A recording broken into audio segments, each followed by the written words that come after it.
Hey everyone, welcome back to my channel, welcome back to my kitchen. So today I'm going to be showing you this week's meal prep. I did a weekly meal prep this week, just getting everything ready for all the meals throughout the week because we had a lot going on getting ready for Christmas and holiday things. So having everything laid out in a menu was really important. So for Monday, I plan to do a broccoli cheddar soup. This broccoli cheddar soup is the best broccoli cheddar soup or broccoli soup that I have ever made, and I'm definitely keeping this recipe. If you like a good, thick, cheesy broccoli soup, you will be loving this recipe. And this time of year with it being cold, soups are always really, really great. So I decided to do that. And then if you all remember in either my last meal prep video or the one before that, I had some sourdough bread that I needed to use up, and so I went ahead and made some ham and cheese sandwiches that were ready to go on the grill and just be melted together and grilled up. So I decided to pair those with this broccoli soup. And just to make things a bit more budget friendly, because I'm always here to find ways to help save money and just stay in a good budget, I am using frozen broccoli instead of fresh. So I just kind of let it sit out on the counter for a little while. It's not completely thawed out. And then I went ahead and chopped it up into a little bit more manageable pieces for in the pot of soup. Along with that, I diced up an onion to put in the soup as well. I feel like every soup needs some onion in it. I love the flavor of onion.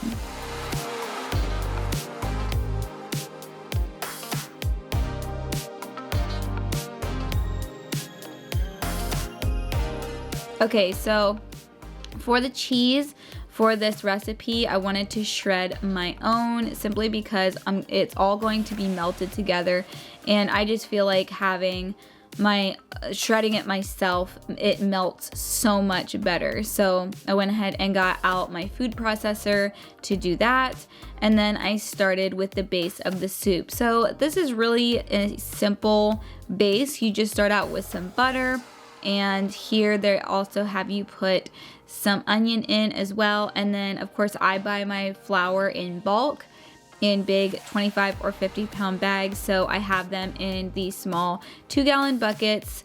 All of my like dry goods that are like that I buy in large quantities. So I just pulled some of that out of the bucket to get this started, and then I'm adding in my home canned chicken broth, and that just kind of makes a nice thick base. As you can see as I'm going along, it just gives it that creamy base, and it takes away the more brothiness that it would have if you didn't do that. Here I'm adding in all of the spices, and I love black pepper in broccoli soup. I feel like it just goes so well with that cheesy broccoli flavor. And then here I am using some powdered milk. I know I've mentioned here and there that I like to have powdered milk on hand, and a lot of times I shop at a lot of discount stores and places like that, and often I can find powdered milk for much cheaper than fresh milk. And in recipes like this, it really acts the same as regular milk, so you can get away with it and you would never know the difference.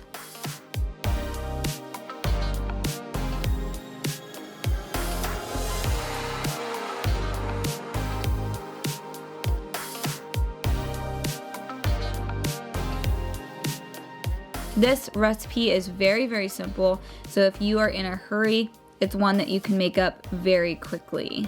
And so then the last thing you do is add in the shredded cheese, and there you can see off to the side are those big ham and cheese sandwiches that I had put into the freezer. So I just got some butter melted in the pan, and then I opened up those packages with the sandwiches in them. They don't have any condiments in them, so no mayo or anything like that. So they're just going to melt down really well. One thing I do is I put cheese between both sides of where the bread is, so it's like bread, cheese, meat, and then more cheese, and then bread, so that it melts together and holds together really well.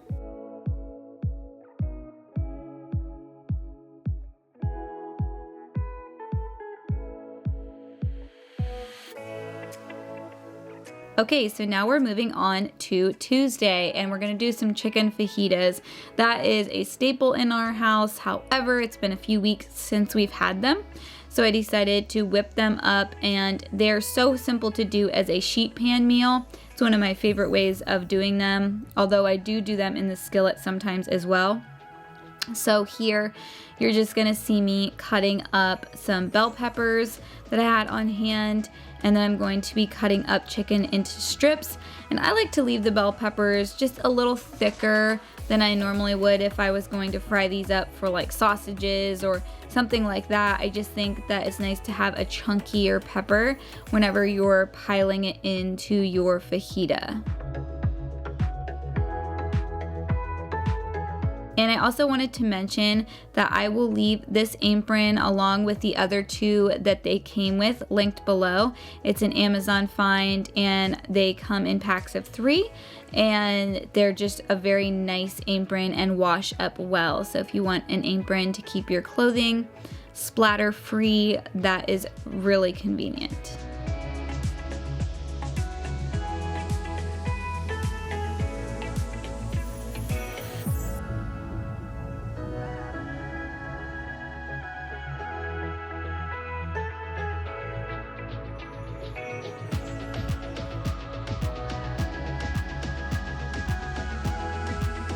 So there are times when I'm in a hurry that I will dump a taco seasoning packet in this, but I was planning to eat this along with my family, and there are a few things that are in taco seasoning packets that just don't agree with my health plan of eating, and so I went ahead and just put a few spices together. I did some salt, some cumin, some chili powder, some onion powder, and garlic powder, and it just coated that chicken really well before mixing it in with the peppers and onions on the sheet pan.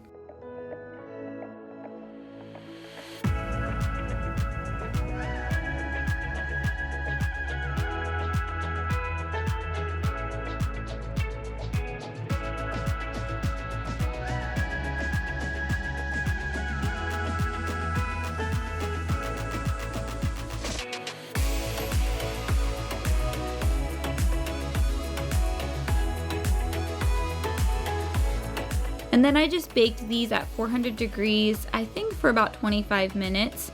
I just like to check it as I go and just see when the peppers start to get just a little dark around their edges. I know that everything is pretty ready to be pulled out. So Wednesday, we're doing a roast with carrot and potatoes. All right, so there's not a lot of prep when it comes to Wednesday's meal. I just made sure that I got a roast out of the oven. I will peel some carrots and potatoes to put in the crock pot. It will sit all day. It's a very easy one, and my little tricks to doing a really good roast is to put some onions and peppers in as well. And I also put some powdered ranch seasoning and a stick of butter. And I just let it sit in the crock pot all day, and it makes an amazing roast and a very easy dinner. I don't even have to think about, and I can let it go the rest of the day. Thursday, we're going to do some cheesy enchilada stuffed peppers with diced sweet potatoes, and these were such a hit. I want to save this recipe. I've never made it before, but they were also very, very simple, and it does use 1 pound of beef.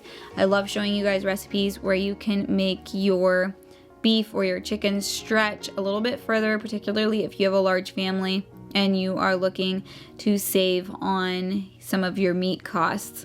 So this is a good recipe for that. I just took one of my pans that I usually use for freezer meals. This just was gonna fit well in here, and since I wouldn't be baking it up till later in the week, I decided to just prep it right in this pan so I could put the lid on it and put it in the refrigerator. So I cut these bell peppers, and one thing I have found, if you have tried stuffed peppers before and haven't really liked them, One trick that I like to do is use red or orange bell peppers or yellow. I just don't care for stuffed bell peppers if they are green. So if you tried green and you just haven't really cared for it, maybe give some of the other colors a try and you may enjoy them a lot more. So to go along with this meal, I wanted to do up some diced sweet potatoes. You all know that they are something I like to make up a lot with some onion and some seasoning, and they're a really easy thing to prep, particularly even if you have a meal that's going to be a few days away and you're prepping for that. This will hold out well for a couple of days in the refrigerator in its oil. So I just diced up the sweet potato and then I put avocado oil in here, and then when I put them out on the pan, I also think I added some extra seasoning as well.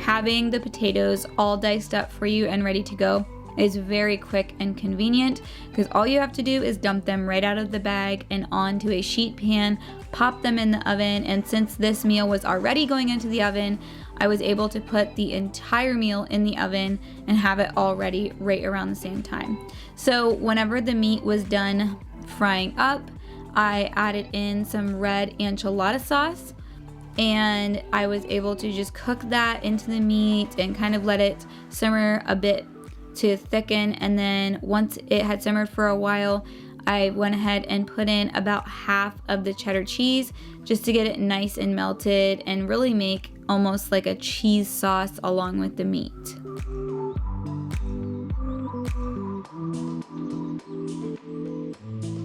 Once the cheese had pretty much completely melted, I went ahead and just scooped out what I needed for each pepper, just dividing it between the peppers, and then I topped it off with the remaining cheese.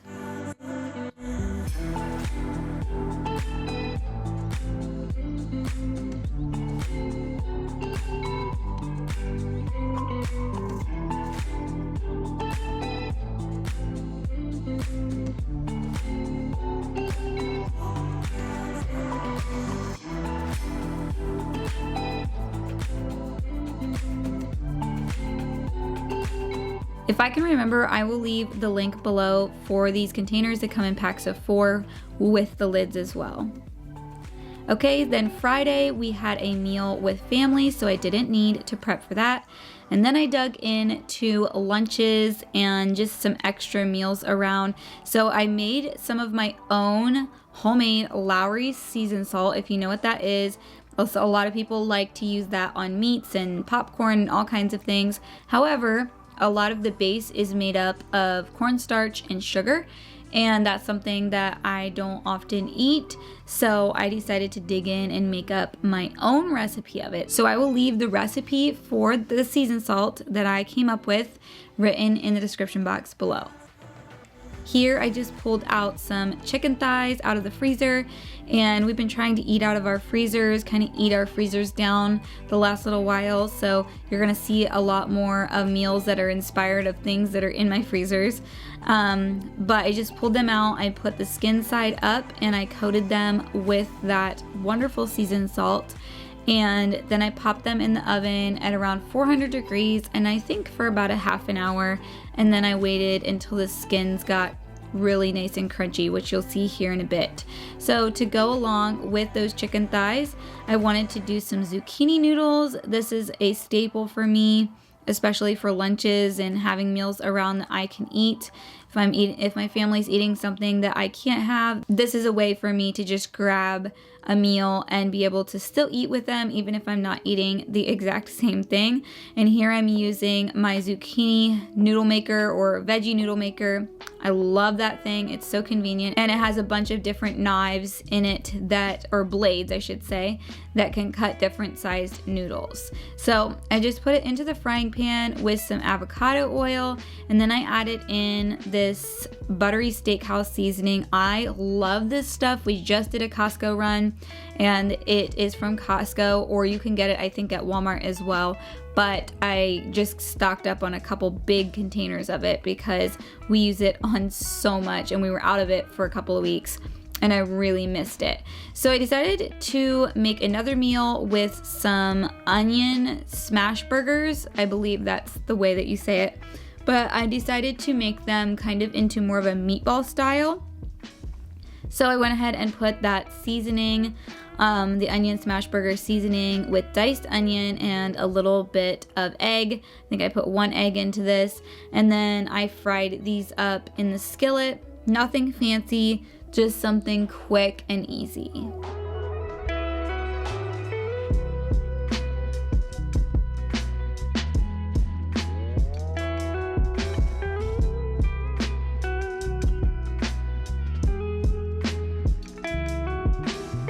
One thing that's really nice about meatballs is it's a great way to kind of give yourself portion sizes. If you know how many pounds you put into it, it's easy to divide the meat up into the different portions that you want. And then here, my zucchini noodles were done, and I like to put them on a paper towel just to kind of absorb any of the extra moisture that may drain off of them. I think they store in the refrigerator a little bit better if they've drained off a bit like that. So I just let them sit on the paper towel while I was preparing some of the other things. So to go along with the onion smash burger meatballs, I decided to make up some spicy fried cauliflower rice. So I put some smoked paprika in there, some crushed red pepper. I don't know why, but for the last little while, I've just really been loving that flavor. And then I also put some liquid aminos for flavor, and just because it's a great health additive that you can put into your food. And then I personally like to make my meatballs in the frying pan. Some people like to make them in the oven, but I like that char brown color that they get on the outside of them whenever I make them in the frying pan.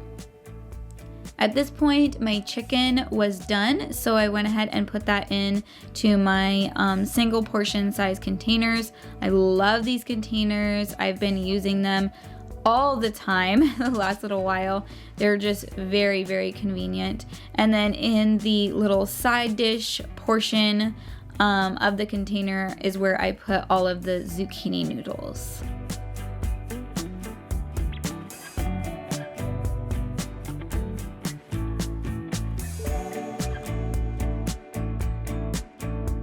One other thing I probably will do before I heat these chicken meals up is put a little bit of butter on top of the zucchini noodles. And then I went ahead and took the meatball meal and divided that into 3 different portions, just adding in the spicy fried cauliflower rice.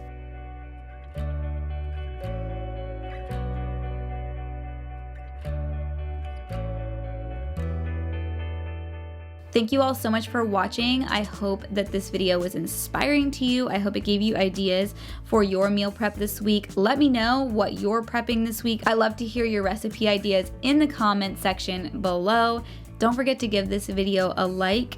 And if you enjoyed this, stick around. I put out a lot of meal prep inspiration here on my channel, and I will see you all in my next video.